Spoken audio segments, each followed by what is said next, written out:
are Vineyard. Somos Viña. We are Vineyard. So along the way of succession, you've got to let go of some things, but letting go of some things is only positioning you for the possibility of God's invitation of what's next for you. Good. And that may be geographically proximate. You don't go anywhere. And it may be a relocation somewhere. Sure. But you can't let go of enough to practice good succession. Yeah. Because what you let go of has to be filled with the new opportunities God brings you in ministry and care and proximity and continuing to live out your calling as pastoral care and a pastor of people.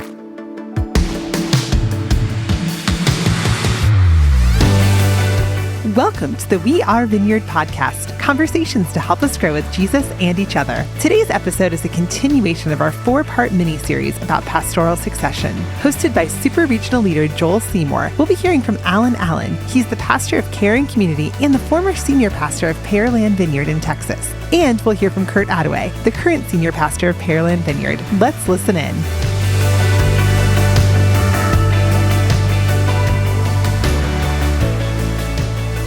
Welcome. My name is Joel Seymour. I serve as a super regional leader with Vineyard USA, here with my friends Alan Allen and Kurt Attaway. Guys, how y'all doing this morning?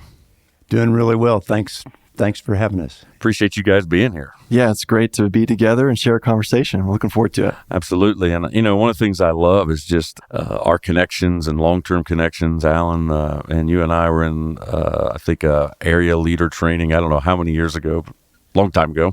Absolutely. Yeah. Got to enjoy some good barbecue and a lot of laughs and a baseball game together. And so you and I have connected over the years doing that. Yeah. And so good to do this with you.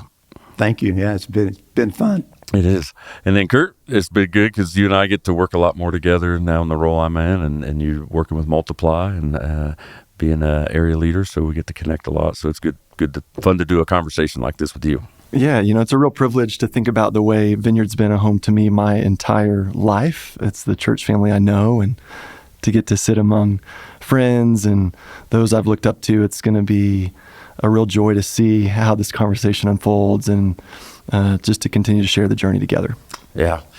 A lot of times on these conversations, just kind of free-flowing, getting to meet different people. This particular podcast, we're doing something with more of a theme and just thinking through pastoral succession. You all have walked that out very well. I'm sure you have much to celebrate. I'm sure there's probably a few challenges along the way, but I'm looking forward to this conversation because we're just going to talk through what that was like. And the hope is as listeners are listening in on this podcast, they learn some things, they're encouraged, they get some resources, and some of the encouragement may be like, oh, some of the challenges are normal. Like, our church isn't any different. And I would just encourage some of you who are listening, for some of you, you may be a long ways away from transition, or you may be a staff member, or you may be a member of a church, a Vineyard, just listening.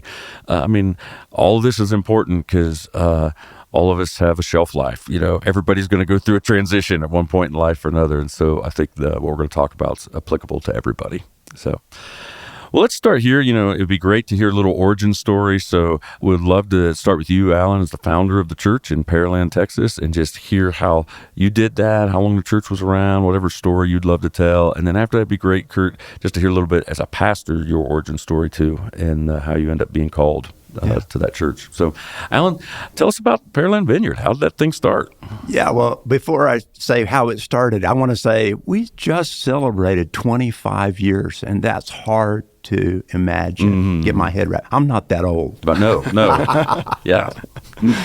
The launch of the church was one of the most challenging decisions in my life. And I'll just give you the skinny version. My wife and I were contemplating, what are we going to do? There were changes that we knew were coming in our ministry life. And simply, I went on an adventure one day. I grew up in a family. My grandfather was a general contractor, and I love new houses and walking through model homes.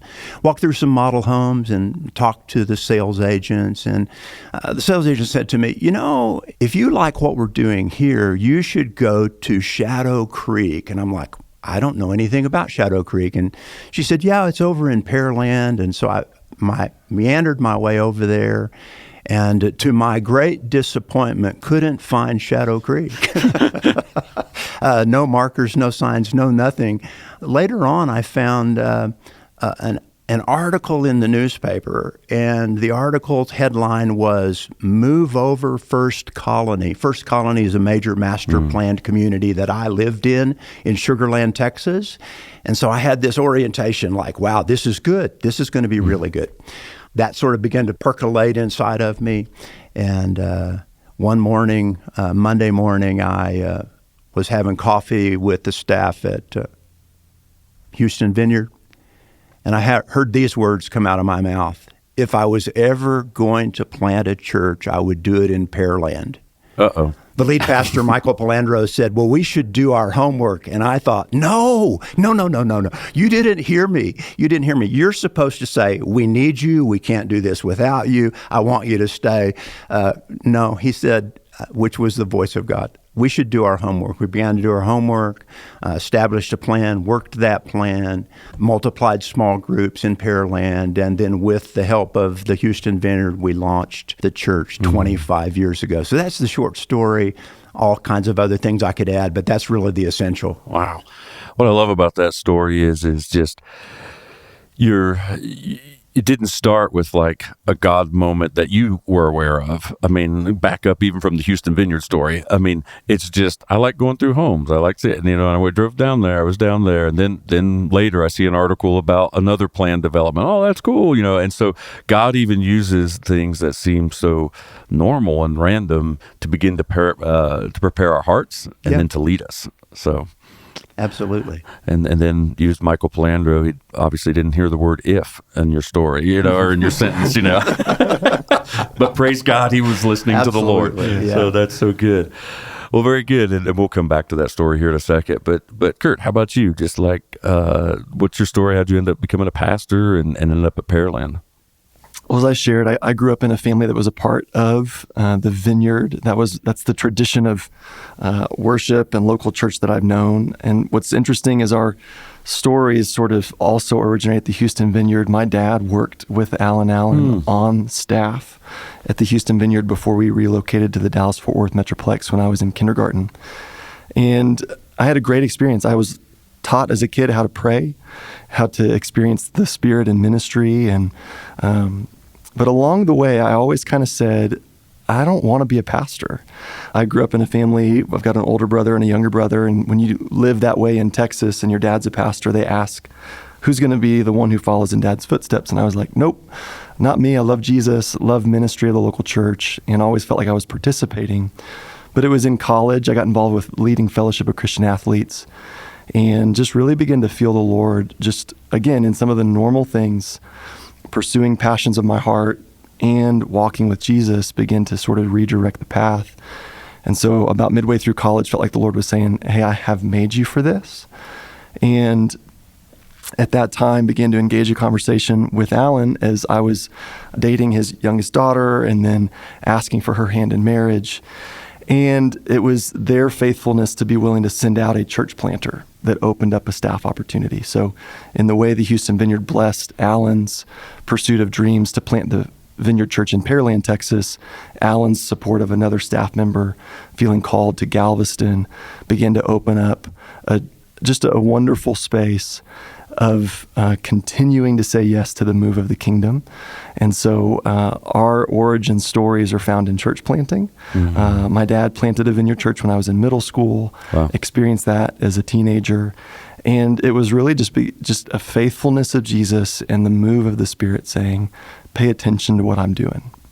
Wow. There are so many things in what you said that I would love to go on tangents on. I mean, one is, wow, I thought we were going to just talk about the complexities of pastoral succession that are normal, but we now have a son-in-law, father-in-law relationship that we have to talk through there. So that's one tangent. I think another tangent that stands out to me as you're talking is, I became aware of the Vineyard, I think, when I was 18 or 19, and was a friend of the Vineyard for the next, 8 years, and then became a Vineyard when I was 26. Alan, when did you first associate with the Vineyard? like 1989. Okay. You probably weren't 18 or 20 at that point. Little older at that point. Yeah, significantly. Okay. And my point is we come into it. You're an adult. I was a young adult. This is all you've ever known. Is that right? That's right. I've always, even when I went off to college, found a local Vineyard church that I was a part of. And it is the part of God's family that I have experienced in local church life. Wow. That is so cool. I like this story already. This is good.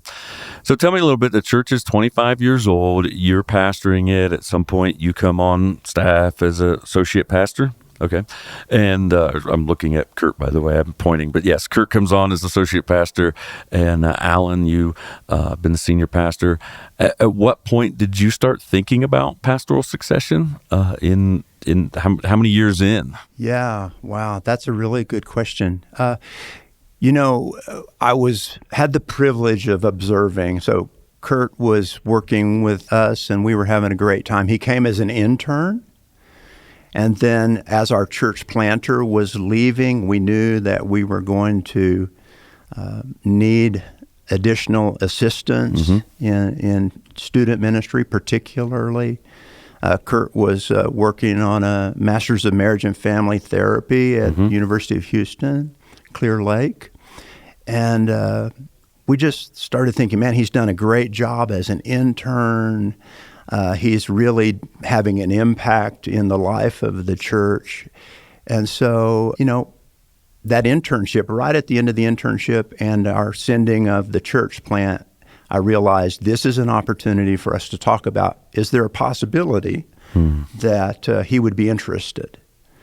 And so we did that. So that was, 18 months in or something like that. I don't remember exactly. Yeah, I began my internship in 2007. So I've been a part of the Vineyard Church Pearland for 17 years now. And I would say probably a year into me being on pastoral staff, you were willing to begin a conversation about what God might do. And you showed a lot of courage to have a lot of forward view in that conversation. So if I jump in and say, one of the things that I recognized was trajectory. I was watching his engagement. I was watching his gifting and character. And it just dawned on me one day, I don't remember exactly when, I just woke up and thought, you know what? I see a trajectory in his life, God's anointing. And if I see it, others see it. So I should at least let him know that I think there's a place for him here if God's calling him. Wow. I can't call him. Yeah. Even if I wanted to, I shouldn't. Right. And that would have been the bad, But God's calling was at work. And we began to just talk about the possibilities just openly. So I just said, hey, if you think God's calling, there's space for you. I want you to know you don't have to go anywhere. And that was really early on in the conversation. So a couple things stand out. One is, to me, it almost sounds like, if I'm hearing you correct, you can't start too early. This is 10 years before the succession happened, if I'm doing my math right. So you're starting really early in the conversation. And I think that's a word for all pastors and leaders, anybody that's looking, whether you're looking for a successor in a staff position or a senior pastor, or even if there's somebody in the management business world listening. You can't start too early on this kind of thought. Because you said trajectory, you're seeing the trajectory of Kurt's giftedness and leadership skills. You're seeing that. But I also am hearing in that a different trajectory of you just know at some point you're going to need to retire and you want to turn the church over to somebody who can do a great job. So it's one thing that stands out. The other thing I'm hearing from you, Alan, is just the wherewithal to begin to call out to somebody what you see. Like, I would love to hear, Kurt, you said it took a lot of humility for him to begin that conversation, but what did it do internally for you, for a guy like Alan, who's your senior pastor that you love and respect, in this case, a dualistic relationship of your father-in-law who you love and respect? What did that mean to you as a young leader to hear him say, I see the trajectory of your life. I could see something if this is what the Lord is calling you to do? Yeah, I think it was remarkably encouraging.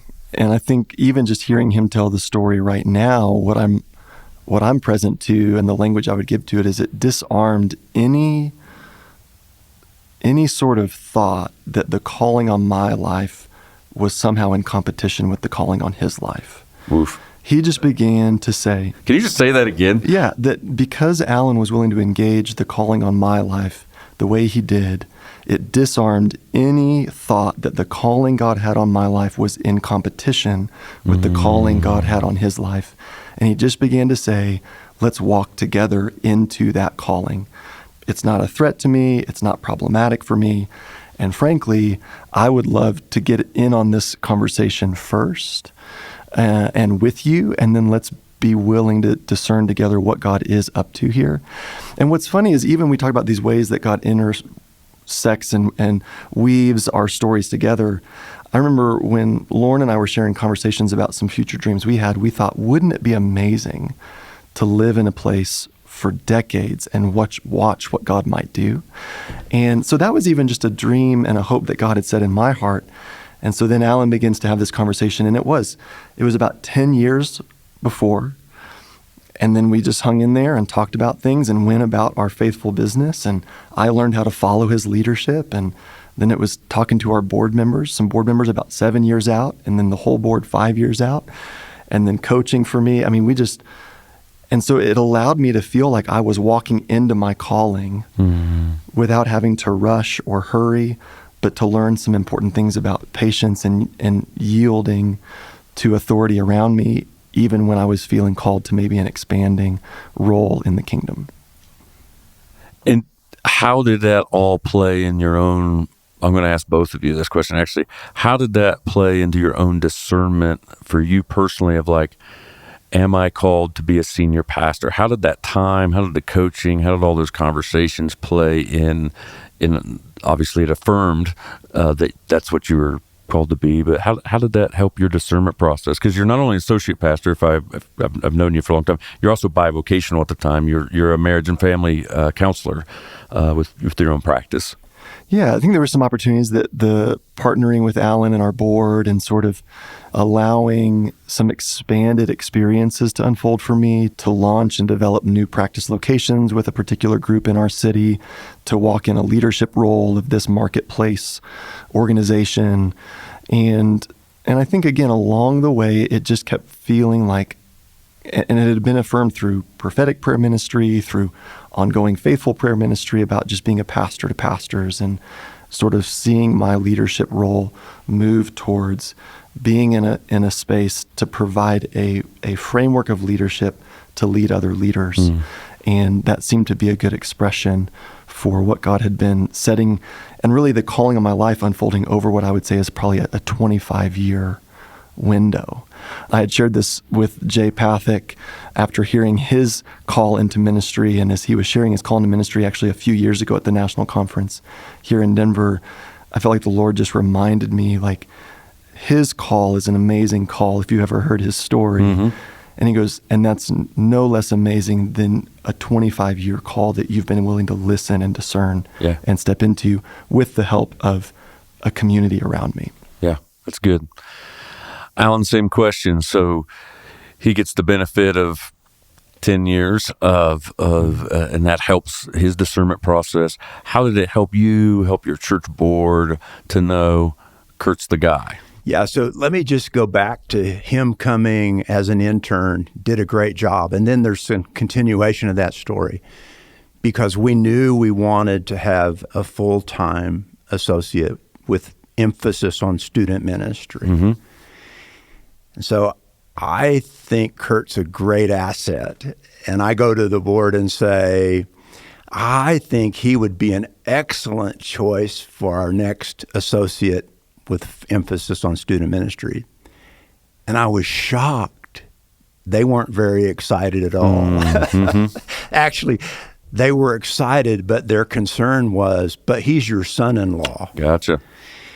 And the pushback there, we talked it through, and the beauty of the development of understanding calling and participation and engagement for me was it raised my game to be transparent and honest with our board, to present growth in my life. So what we did was we agreed that we would have a reporting system, so a supervisory capacity, and it wasn't going to be me. Wow. That 2 members of our board would be Kurt's supervisor. Wow. So that we eliminate any kind of hierarchical engagement, troublesome, meddling father-in-law. Yeah. Or benevolent father-in-law. Yeah. Yeah. And what happened is I gained confidence in what we were doing. It's like, this is working. He gained the benefit of navigating his way. He was making his own way with these 2 leaders. And it brought us to a wonderful opportunity of growth. For me, it was like, the more I watched, the more I saw, the more I'm like, this is fantastic. And it freed me to actually do more of what I'm called to do.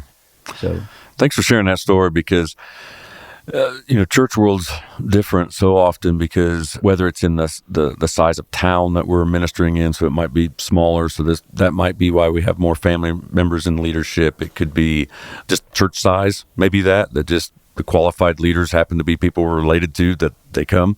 And so many churches have that phenomena going on. Maybe not their son-in-law on staff, but somebody's doing significant roles in the church that's related.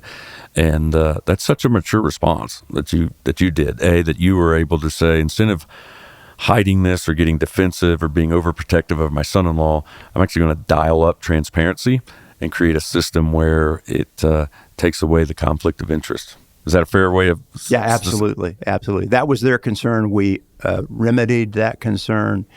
And actually, I never thought about the benefit it would be to our board and to Kurt. Yeah. In terms of establishing confidence and trust and direct observation, hands-on what he was doing and how he was doing it. Yeah, because so oftentimes, even just take away the family component, so oftentimes our church staff, a board or elders, from the work side of life, maybe not in just the relational community at a local church level, but on a work side of life, an elder team or board may only have a relationship with a staff member almost vicariously through the senior leader, because the senior leader's given a report on, here's the associate pastors, how they're doing, here's the youth pastors, how they're doing. By doing this, it created a connection that then, when it starts to get to the place of discerning, is Kurt called to be senior pastor, you've already got connection with the board. They've already seen you operate. Yeah. They've seen your strengths and your growth areas. They've seen it all because they help supervise you. Yeah. Well, and I think even in this story, one of the things we see is sort of growing within the church. And there was a way to sort of move a lot of that along and pace that as the church moved through different seasons, leadership through different seasons. And then some of what you're hearing is there were thoughtful, intentional decisions made along the way in Alan's leadership and his role as founding pastor now, in my leadership and our board's leadership. And what I think is an important part of this is the gift that humility will give you in the midst of transition, because it invites you to relationship that can navigate the whole list of challenges and opportunities in front of you that you can't name every single one. But in humility and in working towards trust, you can begin to navigate those things together in real time. And I think that's, again, what we sort of saw in some of the action. So the way it gets started for me is some intentional decisions with the board and some leadership vision on Alan's part. And then the pastoral succession moves with further intentional decisions around inviting external leadership to begin to shape and speak into and coach, strategic work with the board for some key timelines, and then just practical leadership within the church, where Alan made the decision to make more room for me to lead, not less. And again, I think that speaks to, it was not a threat or it wasn't any competitive. It was, what can we do to collaborate for the future of our church and for what God is doing in us as a community and as leaders. That's so good. One of the things I'm cognizant of is just because I travel the country and even in my own local church, my local vineyard that I'm still a member of, part of, and I do some leadership development with young leaders. A lot of young leaders listen to this podcast. And I'm interested, Kurt, this pastoring thing, you obviously had plenty of other options. I mean, you worked hard, got your master's, licensed independent counselor, you have your practice, that's going well. I would love to hear, before we get to the nitty-gritty of just the pastoral succession plan of what you all did, I'd love to hear, because I think so many of our listeners are young leaders wrestling with a call. How did you get to the point of like, I'm called to be a pastor? Like, the Lord gave me these other gifts that I'm still going to use. I'm still going to use my degree in pastoring. But how did you get to that point of like, I'm not going to counsel anymore. I'm actually giving everything to, whether it's associate pastor or now senior pastor. How did you get to that point in your calling to know this was the thing? It's a great question. I remember as a late teens, what I said is, I love Jesus. I don't really want to pastor. I want to make money. That reveals something about what my heart felt called to. Sure. And so that's another podcast episode I'm sure we could explore. It also reveals you know the realities of pastoring, that often money and pastoring don't go together. Yeah, and what's true of my family experience is we were well cared for. Sure. Like the kindness of the Lord towards our family and the generosity of people around us and just God's generous activity in and around us, we were well cared for. So it wasn't even that as much as I think it just revealed sort of something that God would have to work out with me. And so when I think about calling, here's what I would say. Particularly pastoral calling is not so much about a title or a role in a leadership organizational structure. Yep. Pastoring is a way you show up with people in the earth. There is a way that God has wired you, Amen.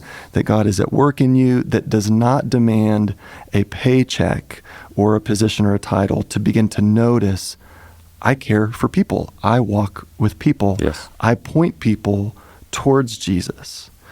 And so pastoral gifting should be alive and well in the local church in more people than will have staff positions or pastoral titles. 100%. So the calling is beginning to pay attention to, God, where do I feel your life come alive in me? And so what happened is I worked as a summer camp counselor with young people, and I engaged in ministry in the local church. I loved praying for people. I loved experiencing the way the Holy Spirit comes and is noticeable and tangible. And so in college, I began to get lots of opportunities to speak around our city because I was a Division I college point guard. Sure. And when you are in a role like that, you get invited to different rooms and places. And being involved with Fellowship of Christian Athletes, I got to go do a lot of chapels. And I began to notice time and time again, I would experience the Holy Spirit when I was giving a chapel. I would experience the Holy Spirit when I was leading a Bible study. I would experience the Holy Spirit. And then that just continued. In my private practice work as a licensed marriage and family therapist, I would notice that the reality of the presence of God was in these sacred conversations, in these sacred moments. And I just began to feel like, okay, God, when I notice you at work in my life, it is in this way. And I just saw it time and time and time and time and time and time again. And I just think, God, I think you have called me to give my life to the work of the local church in your kingdom. And here in where we are, that would be pastoring. That would Sure. be a vocational pastor. And I have done bivocational a lot, and I've seen God open up other opportunities. But I just was willing to say, God, I know what I've said I won't do, but what I'm willing to do is give you my yes. Right. And then over time and conversation with a broader community, that felt clarified, affirmed, and then we've walked into that now for what's been about 17 years post-undergrad.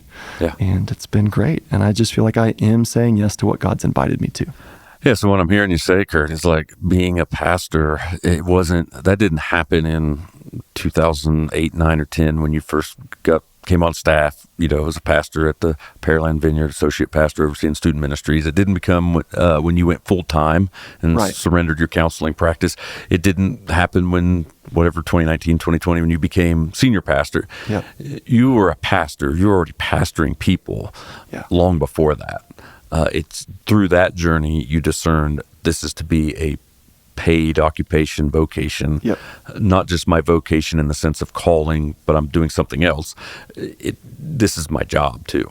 Yeah, like there's a sense that the Lord is asking me to give the largest majority of my vocational time expressed in this way, and to walk in that responsibility to a community and to the unique sacrifices that are being made in a local church, and to join sort of in that organizational stewardship of what God is doing in a place and with a people, so that hopefully we can model and begin to see there are ways that people are with people, and it's really good and beautiful. And so we want to begin to see more people naming and walking in their pastoral calling and gifting with people, and that doesn't mean it's associated solely with a paycheck or a position or a title. That's so good, especially for the people listening who would want that. I mean, I think what folks who are listening to hear is begin to walk in your pastoral calling way before or ever there's a paycheck. There's many pastors in the Vineyard who are quote unquote BIVO, but as I dig in, BIVO means they're getting nothing paycheck-wise from the church. Yeah. They're working full-time for the church, but then they have another job that's actually paying the bills. And even those who aren't going to get a position or an office, a pastor, they can still walk in their calling with a pastoral ministry, whether that's small group leader or youth sponsor or whatever. And in every marketplace, Absolutely. and in every posture and place in the city, whether you're pastoring your local kids' sports team or, extracurricular or neighborhood. Yeah. There are so many ways we need to learn to walk in this with others.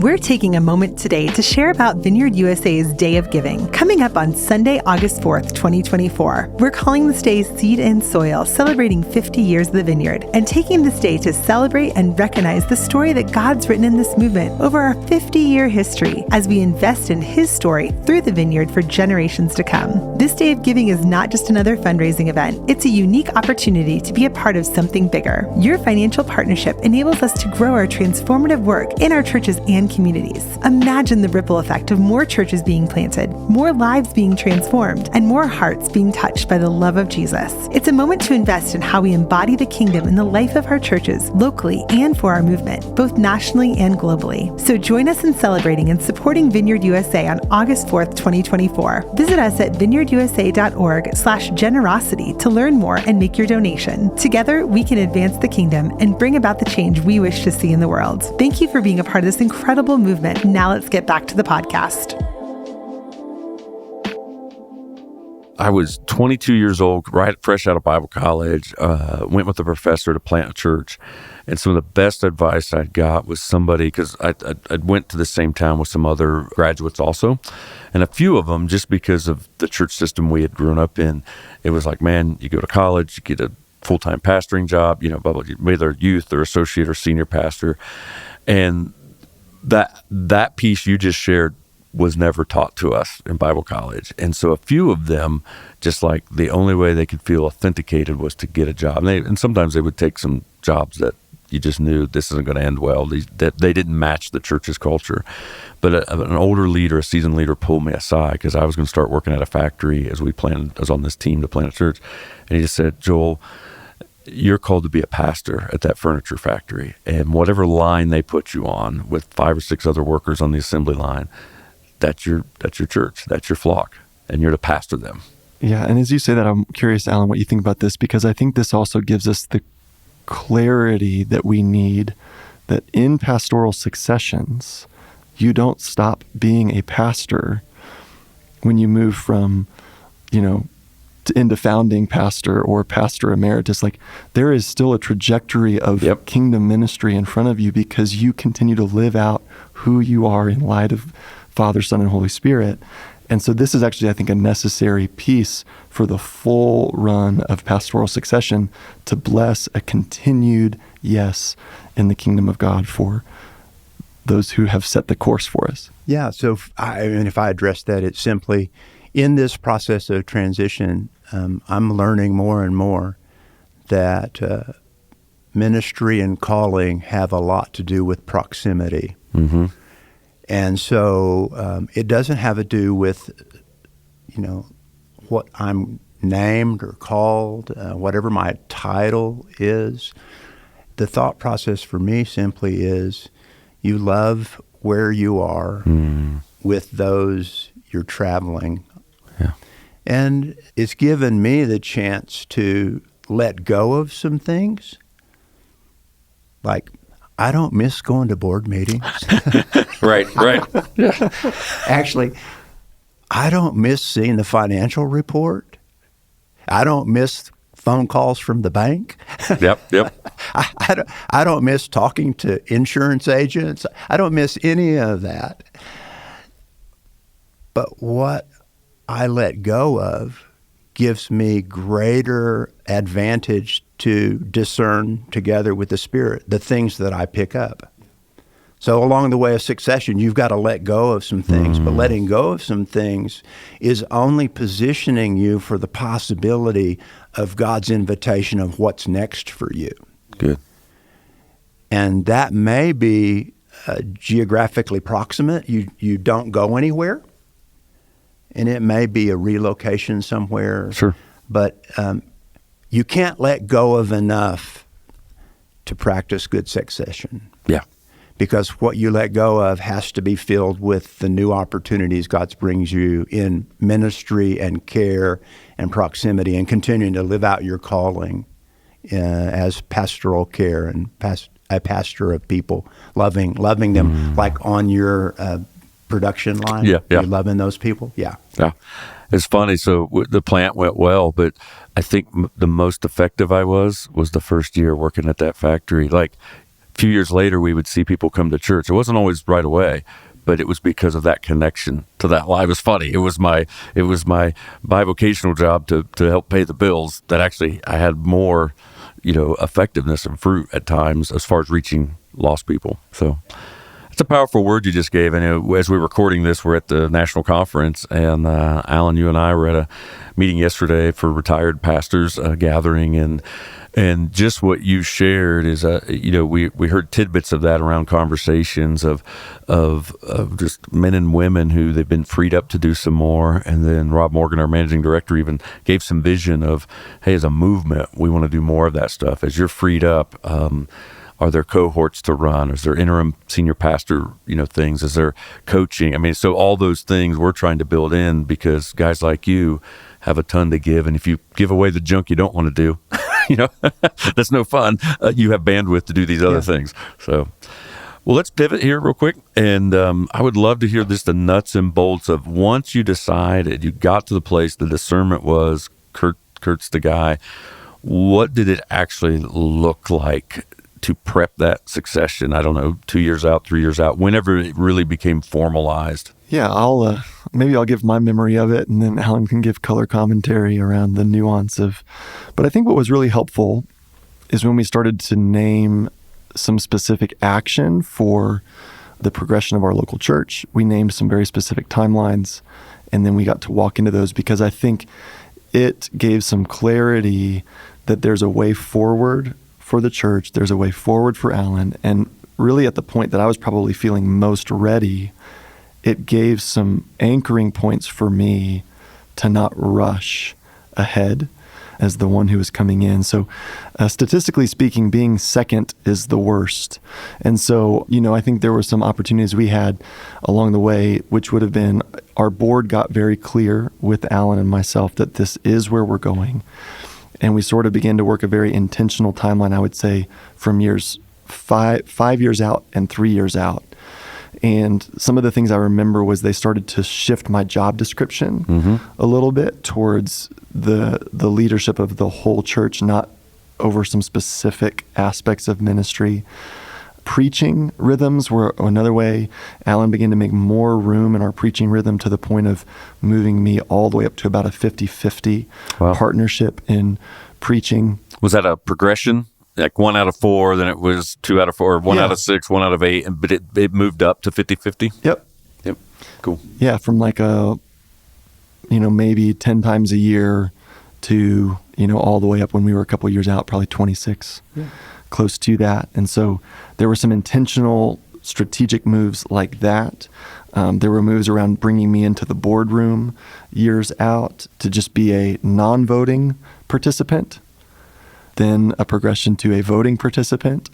And so I just felt like they were looking for very specific ways to expand leadership influence and exposure for my development and for the sake of the church along the way. What would you add to that? Yeah, I would add simply use the resources that are available to you, because the development plan that he's talking about was a joint venture between Kurt and I and two people in pretty powerful positions in the corporate world who were regularly doing this for employees. And they're like, we can help you.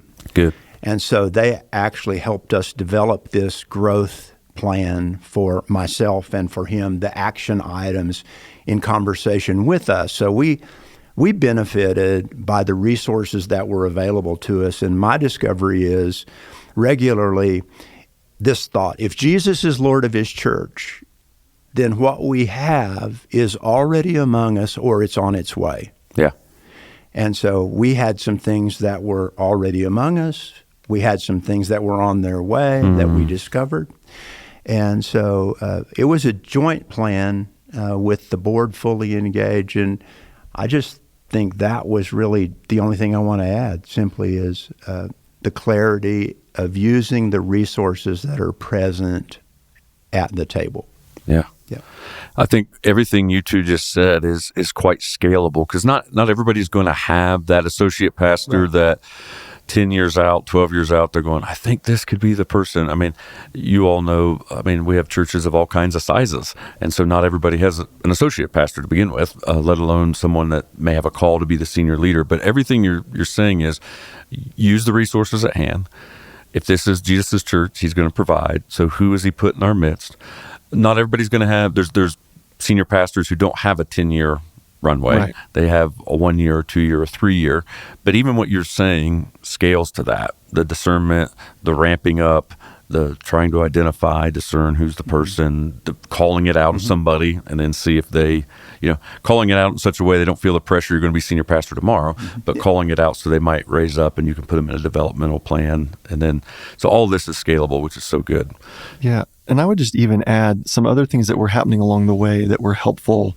We got really clear when we would announce to the staff, when we would announce to the church, with buffer and time around it. So we were, I remember we stood on our stage a year out with our church, and then I led for a year sort of in that window. We got really clear about what was going to happen for Alan because he was willing to move early on this.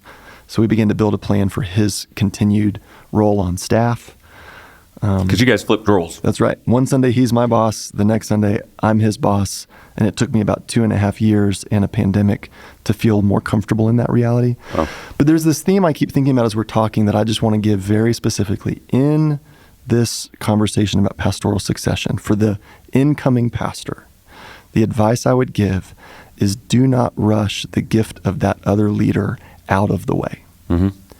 Because in humility, you are being entrusted something that does have a life and a work that God has been doing. And in humility, we want to honor that. And we want to even have some creative imagination for the gift of saying there is room for leaders like you, and specifically you, here in the life of our church. Yeah. You've given your life to this church, and I don't need you to be out of the way for me to give my life to this church. Yeah. And so we want to keep working, I think, in a context of clarity that is matched by the level of humility for the sake of a people, because it's not actually about me. It's not actually about Alan. It is about a work that God is doing that we have joined, and we want to continue to lead into a way of being that is inviting others into that story. And I think in our organizational structures here in the U.S., when that highest level of leadership is the chair we're talking about, we can actually sow some important posture and heart for the sake of the church to show them how we're going to go forward. And I think that's a way of saying we can go forward together with humble hearts and connected relationships. That's a great word for the incoming pastor. I assume there's a good word for the outgoing one too, because even what he just said, what Kurt just said of not pushing out the other person or not disregarding their gifts, their equity, their maturity and experience. It also takes a certain way of being for the outgoing pastor to operate in that too. What would you want to say to that? Yeah, so just a couple of things. First of all, not everybody's going to stay like I did. Sure. If my grandchildren and my children lived in distant places and they didn't live like in the same city and be leading the church that I led, we would have relocated to live and be close to them. But I want to say that geography has very little to do with emotional health. Mm-hmm. And so whether I'm a great distance away or whether I'm proximate to the church that I've led for 20 plus years, my emotional health is key. And so the discovery of what is it that I do or what I need to do is give great space and rejoice as often as you can with the victories. Celebrate the change. Alan, you didn't come to that in 2020 when the handoff, that emotional maturity to be able to do what you're doing. Can you just speak a bit of so we talked about all the prep work of discern, find the person, talk to the board, you did the conflict of interest, all that stuff, you did all that. That's the nuts and bolts. There's obviously a lot of heart work you've done to be the kind of person who could flip roles, who could step out early, who could take your hands off. Tell us a little bit about that. What prep work were you doing internally? So the prep work was in process, and I really needed it when the transition came. And the prep work simply is this: be honest and transparent about the engagement of this relationship. Yeah. And I say this relationship, my relationship with Kurt, my relationship with the staff, my relationship with the church. Be honest and transparent. And it simply is the capacity to be awakened. I'll just tell you a story. I'll never forget the first time I came into the building and there was a meeting going on in our lobby, and I could see the faces, the people seated around the table, and I had the awareness, oh man, they didn't invite me. Yeah. I usually would have been sitting there. Wait, you didn't tell me we were having a meeting. And just for a moment, a wave of sort of a little pity party. Yeah. Oh man, they don't care about you. They don't like you. You're not important. Yep. And that wave just came over me. And so I have a little practice that I call kicking the can. And I began to walk our building and just say, God, you're at work. This is how I'm feeling about this. And just talk to the Lord about that until I get to the place where I can say, I don't like it, but I know this is your good work. The weight lifts. And then I knew what I had to do. When I saw Kurt, I had to say, hey, you had nothing to do with this, but I want to tell you what happened. Good. I walked into the room. I felt left out. I felt less than, and just wanted you to know that I'm good. Yeah. Mm-hmm. We're okay. But I just wanted to share, just so you know, I didn't expect to run into that, but I ran into it, and I want you to know so that I can be transparent and honest. And that was a significant commitment we made in our local work together, which was we had a great history of engaging conversation and dialogue, and our commitment was to continue that. Yep. And so if we were in a meeting together and something was said and you're watching facial expressions, or internally I think, that didn't feel great to me. I wonder what it felt like to him. I didn't stay in that I wonder spot. We would grab a couple minutes and go, hey, this interaction, did that feel off to you? Was that painful? Was that hurtful? And we just committed to relationship. Relationship got us there, and that was the thing we didn't want to lose in that journey. And I think it gave space to probably honor the realities. And it gave me a lot of space to come back and go, I had no idea how hard this was. I didn't know the things that you carried. And now that I'm facing this thing for the first time, I would share that with him in a mentoring role, and he could go, oh yeah, I'm so glad it's you and not me. And we could, navigate staff conversations or church conversation or whatever it was. We just committed to that open, honest transparency. And I think Alan's willingness to engage that way made it more possible for me to reciprocate and engage that way. Yeah, there's a weight when you're sitting in the first chair that you don't know until you're sitting in the first chair. I mean, Alan could have told you everything, and it sounds like he did, prepped you, did all that, but it's just different when you're sitting in that chair. So these last kind of 10 or 12 minutes that we've talked here reveals is that you all have, obviously done a whole lot of emotional maturity type work, healthy emotional maturity work, to be able to do this stuff, even when you're tweaked, like walking in on a lobby meeting, that you have enough maturity to go, I'm going to be open and transparent. We're going to talk this out. You said something early on, not feeling like your calling was in competitions with Alan's calling. I mean, all these things reveal emotional maturity. The other thing it reveals to me is an intentionality that you all have said. We're intentionally committing to talking regularly about this stuff. It's not just about, hey, Alan, how did you, file stuff with the insurance company when it needed filed? Or, it wasn't, those nuts and bolts are important, but your intentionality is beyond that of relational intentionality, of working on our stuff together. So both those things are so vitally important. I also like what you said, Alan. It's not just geographical, So, I didn't retire, but I stepped away from 24 years of senior pastor work. I travel a decent amount now with this new role.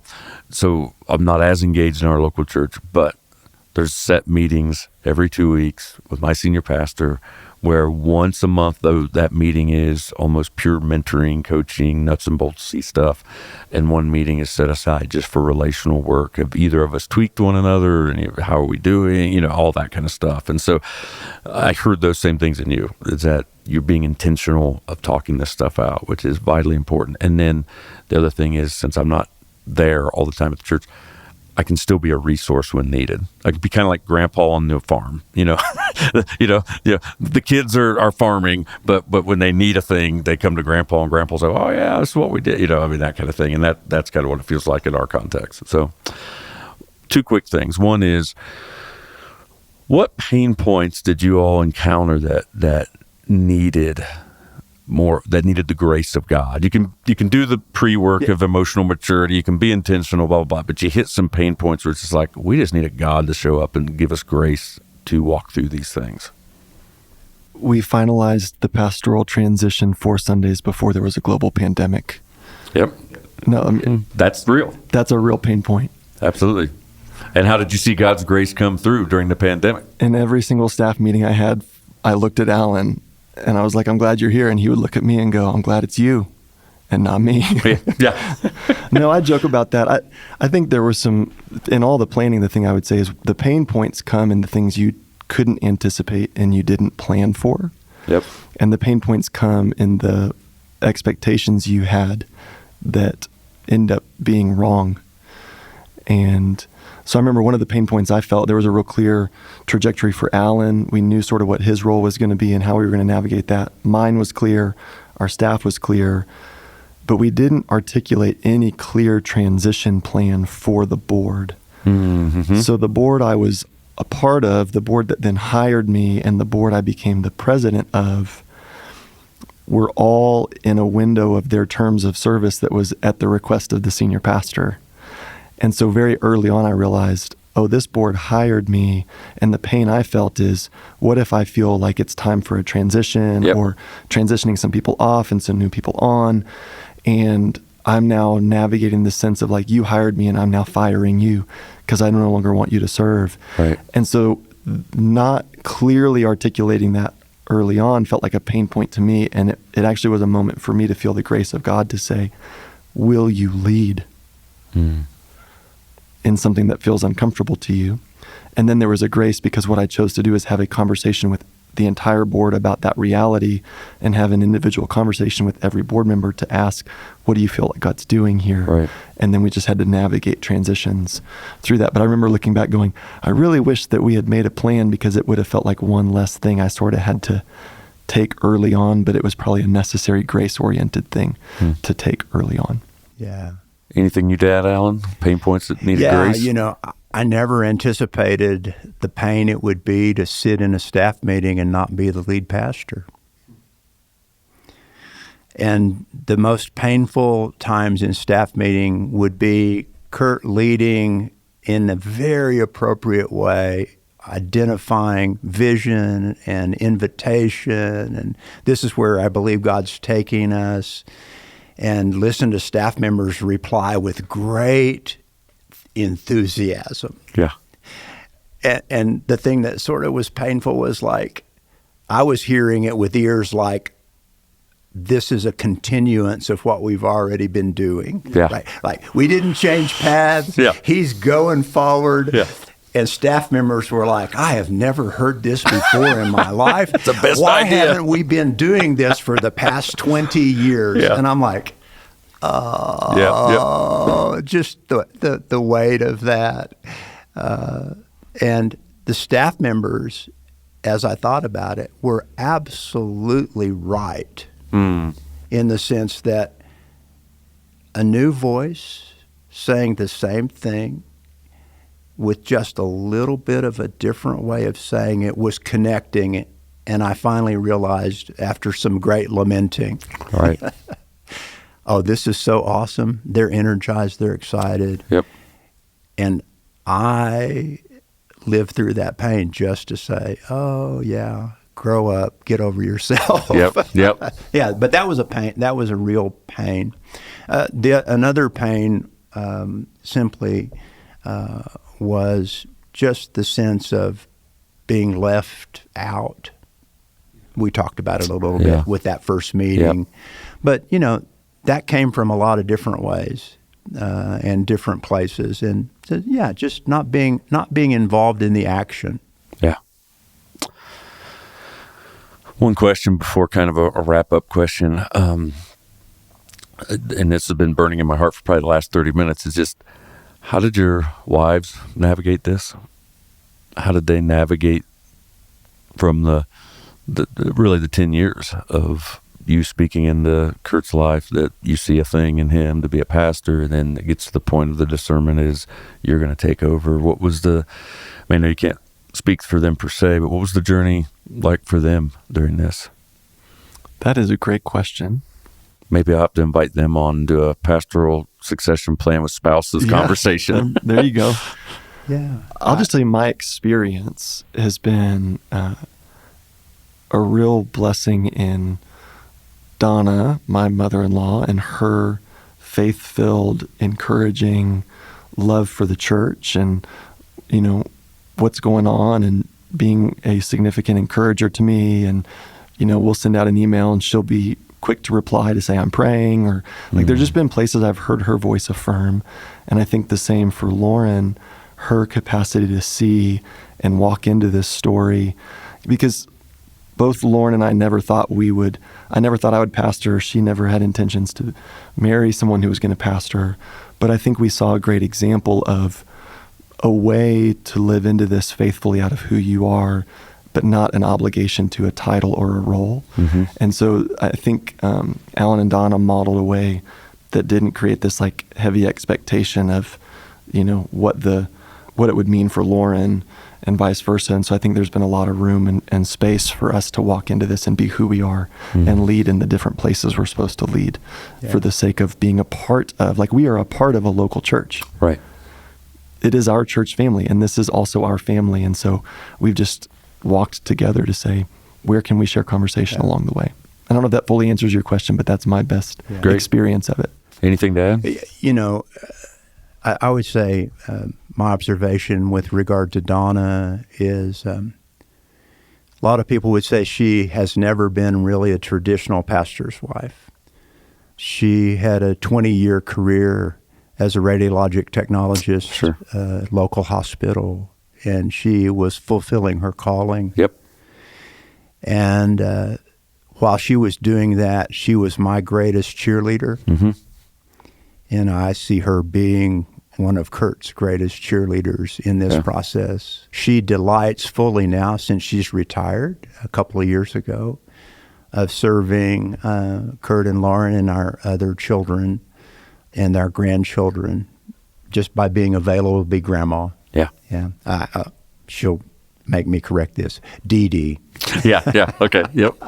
That's good. If I think about Lauren, one of the great delights in watching her is to watch her grow. Mm. That's good. That obviously touches your heart. It does. It does. And she's stepping into a place of greater yes. Mm. She's always said yes, but it's a greater yes. And just to watch her grow as a leader, but as a mother, as a woman who's carrying multiple responsibilities and doing it well is a real delight. So her growth is the great observation I make, and I love her. Yeah. That's so awesome. Yeah. On many levels, both just any believer that would be in a church to hear that is good, but then as a dad, that's cool. That's so good. Let's wrap it up. Any closing thoughts you all would want to say to either the retiring pastor, incoming pastor, or to a church that's in the is approaching pastoral succession? Anything we didn't cover? You just say, Matt, I need to say this before we wrap up. One of the things that was really helpful for me was to try to do the work to name what fear I had in the transition. What are the things we're afraid of, and to just put those in the light. Yeah. And the other thing I would say is there's this reality that's just captured my heart. Our church family is walking through this, but the beautiful hope of God's kingdom is it is from generation to generation. Yeah. Every time we're willing to engage the courage and humility and surrender it takes to navigate a moment like this, we are proclaiming the church is the Lord's, not ours. And there's a faithfulness of God for the sake of the city and the place and the people there to do his work. And so we can step into this, and we can do it with faith. We can do it with a lot of thoughtfulness, and it will require humility. Yeah. We are laying down and picking up, but the only way to do that well, and I think for the health of the local church, is to really be diligent in naming the fear and surrendering those and walking in humility. And I would love to see more churches do this well in all the creative, unique ways, but to most importantly, model relational blessing. Yeah. Because that is our heritage as the people of God. So good. Thank you. Alan, anything? Yeah, I don't have a new word. I have a summary word. Yep. And I can't help but hear my mother's voice, because I learned this from her, and she would say, there's a common position in giving and receiving. It's living with open hands. And so what I'm summarizing is, when we live well in the kingdom of God, we live with open-handed living. Yeah. We give and we receive with gladness. And so live that way, love that way as you navigate your life in the kingdom. It's a great word. It takes me back to what you said earlier, Alan, that this is the church of Jesus Christ. This is his church. We don't have to try to grasp it, hold it, control it.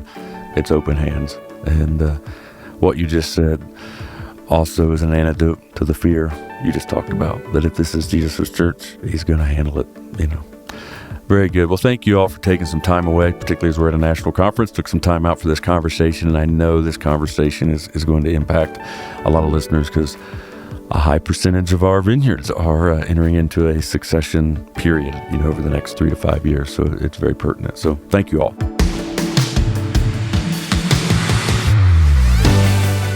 As we celebrate our 50-year anniversary in the Vineyard, if you're interested in learning more about Vineyard history, there are plenty of resources for you. Check out our show notes for links to books, YouTube videos, and more to learn about Vineyard history and identity. And make sure to keep listening to the podcast this year for stories of Vineyard churches throughout the year.